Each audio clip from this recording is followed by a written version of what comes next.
Hey guys, welcome back to another video on my channel. Today we are covering some more data packs for Minecraft 1.21 plus. Now the last video I done covering data packs covered some major data packs, and this time we're going back to some small ones. But I do plan to rotate through larger and small ones every now and again. But once again, the data packs I showcase will be linked in the description in the order I showcased them. And the first one we're going to jump to make some changes to the Woodland Mansion. Now they've basically built up the Woodland Mansion to make it feel a lot better.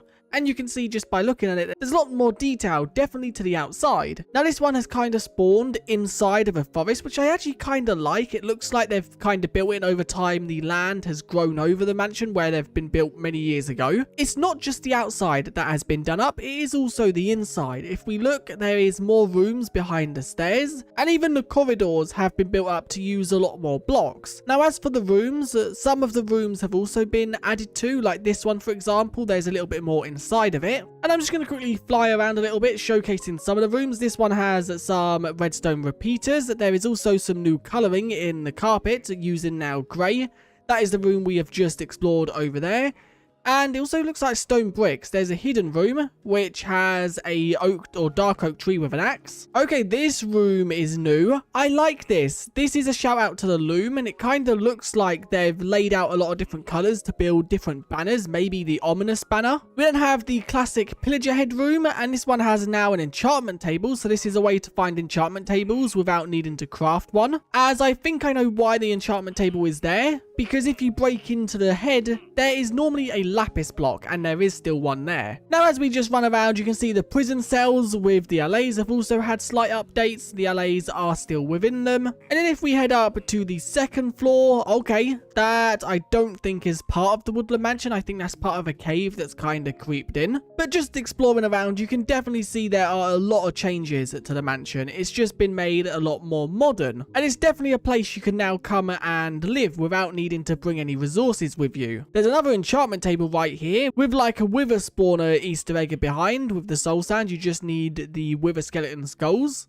Now the second data pack we're going to cover makes a change to the elytra. Inside of Bedrock Edition, you can activate the elytra again while you're in the air to stop gliding and instantly fall down. Well, this data pack makes it so you can do that. But instead of activating the elytra again, you just need to crouch. So if I activate the elytra and then I click my crouch key, you can see the elytra does deactivate and it starts making us fall. Inside of Bedrock, this is quite a useful feature because you can stop using your elytra at any point and just start falling and activate again. So for example, if I was to stop using my elytra, I can then activate again at any point to carry on gliding. And this data pack basically just brings that feature from Bedrock to Java. You definitely do need to be careful though, because if you deactivate your elytra midair and you hit a block on your way down, you will take full damage. Now the third data pack we're going to cover is one that adds some industrial-like structures to the game. Now this is one of them. It's like a drill that is meant to be digging into the ground. There are obviously some blocks here. There's also a cauldron. Is there anything underneath the cauldron?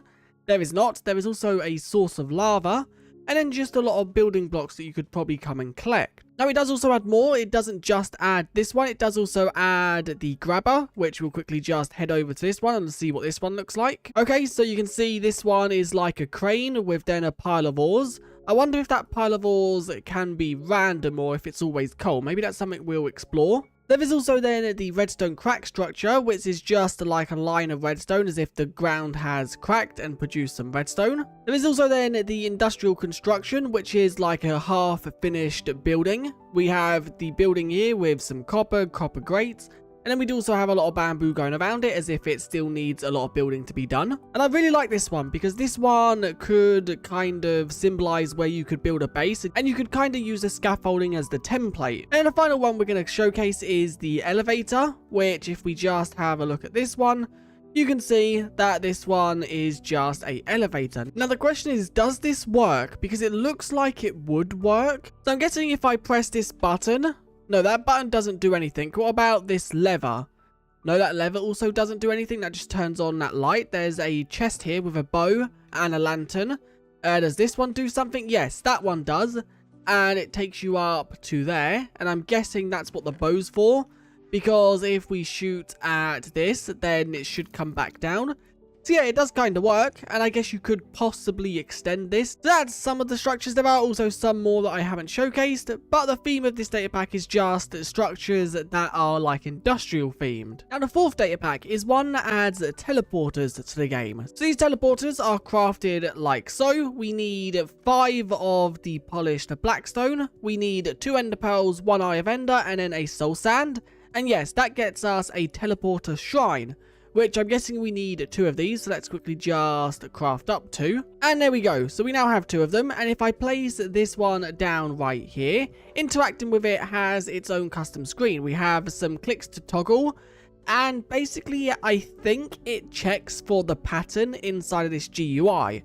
So let's make them all the same. Let's make them all gold, I guess. So there we go, they are all now this gold looking. So now if I was to place down another one, and let's maybe make them all gold again. So there we go, this one is now all gold. If I stand on top of this one, does it start to teleport us? Yes, there we go. So we have to crouch for it to teleport, and you can see that it teleports us between these 2.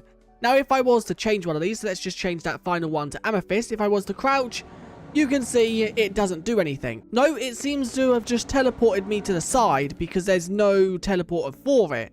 So now, once again, if I change this to amethyst, you can see that it will teleport us between these 2 again. So this is kind of good because it means that you can use, for example, things like the waystones, but without using a mod. And there's a load of different combinations. So if we done 2 gold, amethyst, redstone, amethyst, then it will teleport us to another shrine with this exact combination. And as for how many there are, you've got gold, you've got amethyst, you've got redstone, you've got lapis, you've got emerald. Now the 5th and final data pack that I'm going to cover makes a change to the mending enchantment. It makes the mending enchantment no longer repair items with XP. What the mending enchantment now does, if you put it on armor or tools, it will now reset the anvil repair cost, meaning that you should no longer get the too expensive. So now, for example, if I was to break these boots, which I guess I could just do by standing in lava, I have some resistance so I won't die, and it should damage the boots. You can see the damage is going down. So if I now take these out and throw them in there to repair them, you can see it only costs 1 XP level.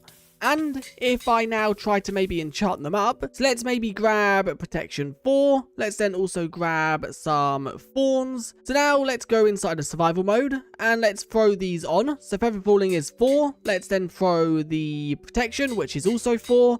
Let's then throw the thorns, which is 12, and then we're going to throw depth strider, which now costs 6. And we basically have a max pair of boots without costing more than 12 levels. Now, if I was to once again jump in the lava and damage these a little bit, let's now try and repair these. Normally inside of the base game, this would probably cost around 20-ish levels, and you can see it only costs 1. And that is because the mending enchantment is on the boots. So I now have the exact same enchantments that are on this pair of boots apart from the mending. And we're going to try this again. So if I throw in these boots and then now enchant them up, you can see that the XP is increasing. That was 15 levels, that's now 11.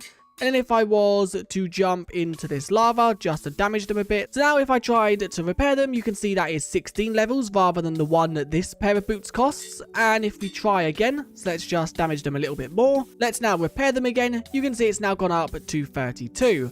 Whereas if I was to throw these boots on and repair these boots, you can see it should still only cost 1, which it does. But anyway, that is all 5 data packs that I'm showing this week. Once again, they can all be downloaded in the description. If you enjoyed this video, do leave a like and subscribe as it does really help out. And I guess I'll see you guys in the next one. Bye.